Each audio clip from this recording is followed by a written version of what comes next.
Hello বন্ধুরা, সবাই কেমন আছেন? আশা করি সবাই অনেক ভালো আছেন। দেখুন আমি আজকে তৈরি করছি খেজুর রসের গুড়। সো এটা হচ্ছে খেজুরের রস সদ্য গাছে থেকে পেড়ে নিয়ে আসা আমাদের গাছে।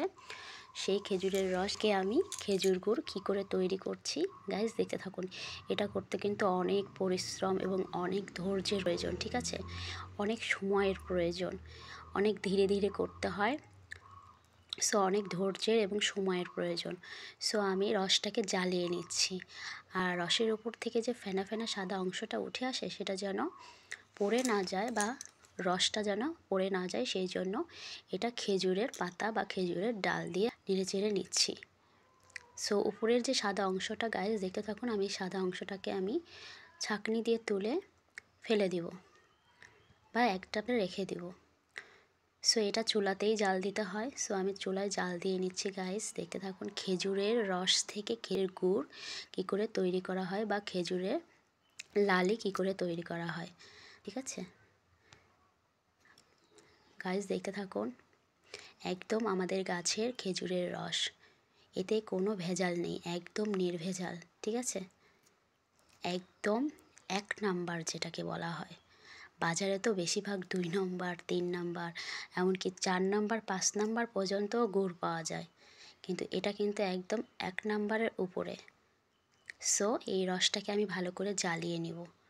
দেখুন কালারটা কিন্তু কেবল চেঞ্জ হচ্ছে, আস্তে আস্তে ধীরে ধীরে কিন্তু এই রসের কালারটা চেঞ্জ হতে থাকবে, কারণ যত চেঞ্জ হবে তত তাড়াতাড়ি মানে রস থেকে গুড়টা হয়ে যাবে, গুড়ের নাড়িটা হয়ে যাবে।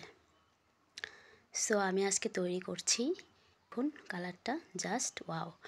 সো আমাদের খেজুরের গাছ থেকে খেজুরের রস পেড়ে আনা হয়েছে সকালে, সেই খেজুরের রস থেকে আমি খেজুরের গুড় বা খেজুরের নালি তৈরি করছি গাইস। এটা করতে কিন্তু অনেক সময়, অনেক ধৈর্যের ব্যাপার আছে, সময়ের ব্যাপার আছে, তাড়াহুড়া করলে কিন্তু হবে না। সো অনেক পরিশ্রমের প্রয়োজন আছে গাইস। সো আমি সকাল থেকেই শুরু করেছি এটা করার জন্য।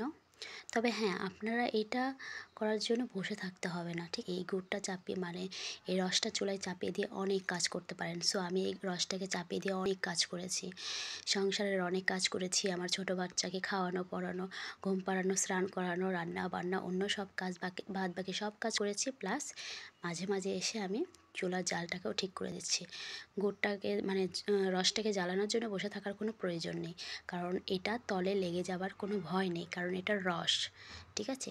এটা শুধু জাল দিতে হবে, শুধু জোরে জোরে চুলায় জাল দিতে হবে, নাড়াচাড়া না করলেও হচ্ছে। এটা তলে লেগে যাবার কোনো ভয় নেই, কারণ এটা তো রস, তাই না?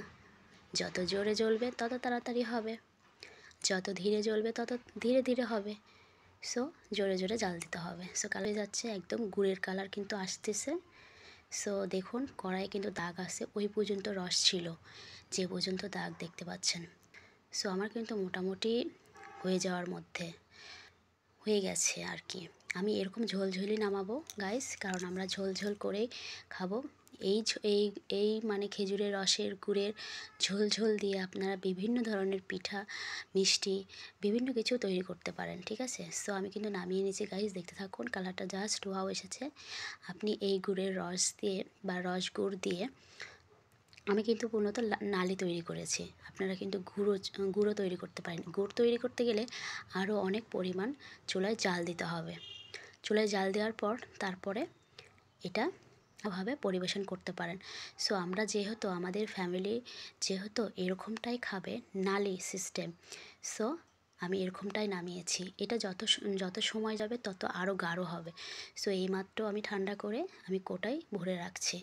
এই কোটাটা আপনার ফ্রিজে নরমালে রেখে দীর্ঘ 6 মাসেরও বেশি আপনি খেতে পারেন। এটা কিন্তু একদম সলিড গুড়ের নালি, খেজুর গুড়ের নালি, ঠিক আছে? এটাতে কোনো ভেজাল নেই, একদম নির্ভেজাল। সো গাইস আমার এই খেজুরের নালির বা খেজুরের গুড়ের চা খেতে খুব ভালো লাগে। সো আমি তৈরি করে নিচ্ছি, দেখুন খেজুরের নালি দিয়ে, তেজপাতা দিয়ে, এলাচ দিয়ে একদম কড়া করে চা খেতে কিন্তু ভারী মজা। আপনাদের যদি মাথা ব্যথা করে তখন আপনারা কী করবেন জানেন? এই খেজুরের দিয়ে তেজপাতা, এলাচ, দারচিনি এগুলো দিয়ে একদম কড়া করে চা করে খাবেন। মাথা ব্যথা না কমলে আমাকে বলবেন, গ্যারান্টি মাথা ব্যথা কমবেই।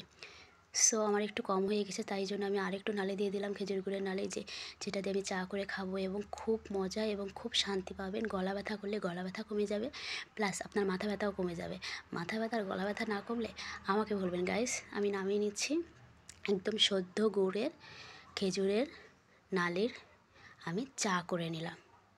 সো গাইস, আপনারা চলে আসুন আমার এই খেজুরের নালি খাওয়ার জন্য বা খেজুরের গুড়ের চা খাওয়ার জন্য। সো এটা খাবো, গলা ব্যথা, মাথা ব্যথা সব ব্যথা কমে যাবে গাইস। সবাই সুস্থ থাকবেন, ভালো থাকবেন, আমার পাশে থাকবেন। টাটা বন্ধু।